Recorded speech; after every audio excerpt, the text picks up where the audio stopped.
everyone, what's up? My name is Kaylee and welcome to my channel.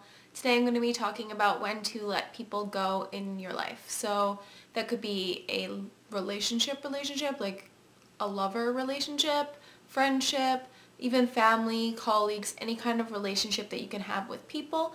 And I just wanted to go over when you should let someone go. Also, when to accept the fact that you've been let go, and just moving on, and I'll get to that after, but I'm just going to get into why you should accept or let someone go. When things aren't the same anymore. So if you've had a friend for a long time or a lover for a long time and things just aren't the same as it used to be, like you don't have as much fun with them, or it's draining on you to be around them when it never used to be, or circumstances have changed, like someone had got a promotion and now they're doing things that you're not able to afford, or vice versa. Their interests have changed, their philosophies have changed, or your philosophies. It could go either way for all these things. Religion. Anything that's really changes in the relationship and it's no longer as it was and can no longer continue is a good reason to either accept the fact that you've been let go or let go of that person. Because if you try so hard to make it work, it's always going to backfire. Friendships should come naturally, and they do come and go, and that's just what happens. Another reason why you should let people in your life go is if there's no longer any trust or loyalty. So if the said person has told your secrets or betrayed you in some way, or you can't trust them to be there when you need them, like if you're depressed, you can't trust that they will pick up the phone and talk to you, or you can't depend on that person, and you can't have any kind of safety with that person. So with deep secrets, anything. So that's a good reason to cut someone out, because that's the whole essential nature of any kind of relationship, is trust and loyalty. So if you don't have that, you technically don't even have a relationship that's worth saving at all. And it's really, really hard to get that back, especially if that person is not even trying to change. Then there's absolutely no reason why you should continue. Another example is an undefined relationship. So if you have no idea what you mean to the other person, if you don't even know if they classify you as a friend or a girlfriend or boyfriend or something like that, then that's a definite sign to let that person go, because they're kind of on the fence with you about it. So I've been in that situation where you don't know if you are even a friend to them.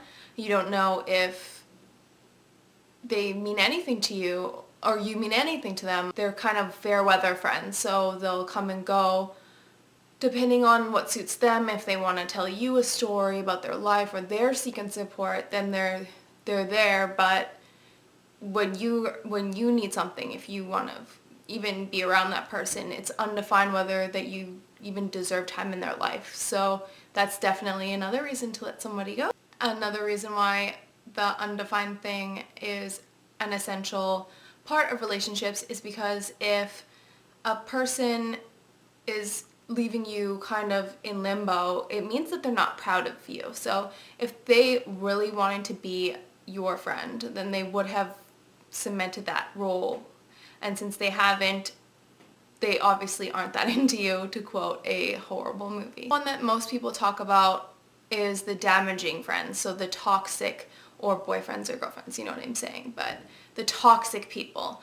And those people are damaging. So they're either competing with you, they abuse you in some kind of way, they either physically or mentally, they belittle you, they could make fun of you or taunt you in a group of people. There's definitely no respect there when they're damaging you like that, or being toxic, I guess. So that's, I think, the most common reason people let other people go, and it's definitely a good one. So if anybody, especially with the physical abuse, if anybody's being physically abused, please get out of that relationship, especially when it's like a romantic relationship that's abusive. You definitely need to get out, seek help with family or friends for support, and there's lots of like call centers and things they can help you with that, because it's definitely a severe reason why you should be leaving a relationship.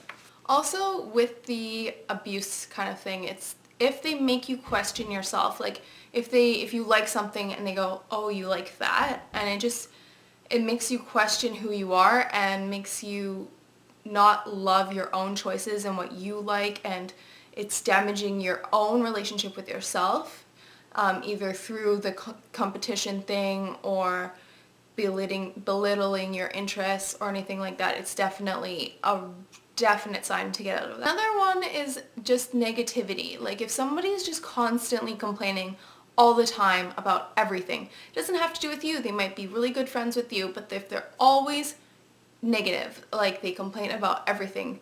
I can't even think of so many examples, but they'll find something. They'll find the weather. They'll find how tired they are. They'll say, oh, my homework was so bad, or oh, my job sucks because of this. And it's just constant negativity. All their stories are negative. All of them are pity me, or some kind of like attention-seeking behavior wrapped into negativity. Even if it's not completely directed at you, it is very draining to be around, and it's also going to affect your outlook on life, even if you try not to. I once heard a saying that you are the sum of the 5 people that you hang out with the most, and if you're hanging out with somebody who's completely negative like that, then there's absolutely no way you can be truly positive. So that's a definite reason why you should let someone go. Finally, I think if you just disagree about everything, so if you cannot like have the same kind of outlook on anything, and and the other person and yourself is nowhere near just agreeing to disagree, that's definitely a sign to leave. Because if you can't agree to disagree and you are constantly bickering about things, like I said, relationships should flow naturally, and whether we like to admit it or not, if it's so abrasive like that, then there's absolutely no reason to continue the relationship. Now, I wanted to talk about why people try to stay with relationships like this, and it's either because of fear of being alone. A lot of romantic relationships they stay together because of the fear of being alone, and my answer to that is to let them go and use that as an experience to learn to love yourself and be your own best friend. I'm just as guilty of this as the next person, and I think that that's something that could be a definite experience and journey for someone to become so comfortable and your own best friend, build confidence in yourself and learn to love yourself. And then if you have a positive outlook on everything, like I said, you love yourself, you love where you're going in your life, friends will be drawn to that, and you will gain friendships, and they also will come and go. But if you are the kind of person that you want to keep around, you aren't negative, you aren't competing, you are trustworthy, then you will be sought after by other people. And that's how you can gain friendships, is by doing the opposite of what I just said. So yeah. Another reason I think that people stay in relationships is because if you've been with a friendship for a long period of time, that whole time spent with that person seems like an investment, and you don't want to lose that investment, obviously. But in hindsight, it'll lift a weight off your shoulders if they are, in any of these ways, a bad relationship. So, and the way to go about it, I found, is just like on social media, because you're probably not seeing that person anymore, either because they've cut you or you're about to cut them. So that's not really an issue. I mean, if they text you, you can just blank them and just not text them anymore, because I don't think that it needs to be like, I'm stopping being friends with you because of this and this and this. You don't have to explain to them why you don't want to be their friend. I think that's just hurtful and mean. I would just stop answering them. And if you're on social media, if you're on Facebook, a good way to go about it is to block their posts, so you can't see their posts, but you can remain friends. So that person might not even realize that you've cut them off, and that's the most gentle way to go about it. Instagram, I would just unfollow that person, because that way you're not constantly reminded of them every time they post a picture. I mean, they'll probably, if they don't, they might be able to find that out. But it's worth it, I think. So I hope you enjoyed this video, and let me know if you have lots of toxic people in your life or had, and how you got rid of them. So let me know in the comments, and don't forget to like this video and subscribe to me, and it means a lot to me. So I'll see you in the next video.